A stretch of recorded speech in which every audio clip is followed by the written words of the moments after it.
Climate change is an emergency, as extreme weather is threatening the health and welfare of millions of people.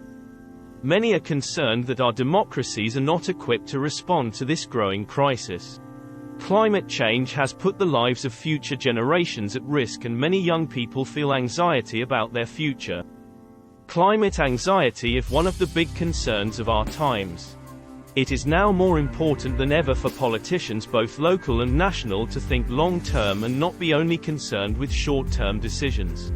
But our parliamentary system is not geared up for long-term policy, but is dominated by short-term considerations as politicians focus on opinion polls and the electoral cycle. It is little wonder that one opinion poll has shown that 67% of our nation believe democracy is not working and only 9% trust our politicians.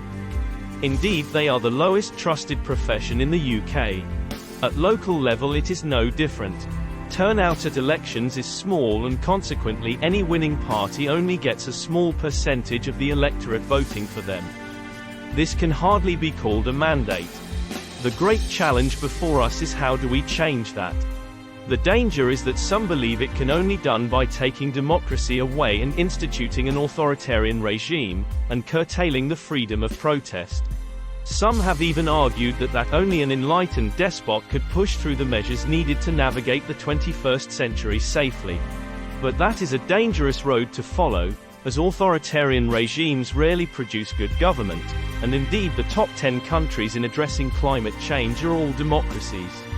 But being a democracy is not enough if it focuses only on the short term, and does not look into the future where coming generations will suffer most from climate change. So if authoritarian regimes are not the answer and democracies are losing the trust of a majority of the people, then what are the solutions? Many cities around the world are beginning to create a new form of democracy where engagement with local communities becomes essential for effective policy. Often this takes the form of citizen juries or citizen assemblies, and policy is often implemented through neighborhood budgets. But this can often be expensive to run. In the London Borough of Enfield, we have been experimenting with community hubs or panels to reach out to voices that are often unheard, and from the discussions there to develop action plans to take some of the ideas forward. They have so far turned out very successful. They are not perfect and can be improved in many ways, but they are an encouraging start to make democracy matter to people once again. Across the globe, democracy is in danger and trust in politicians very low. This bottom-up kind of democracy that community hubs and other such initiatives offer is a major way to restore people's faith in our political process. It is vital that these new ways of engaging communities are developed locally, and that local politicians also engage with them.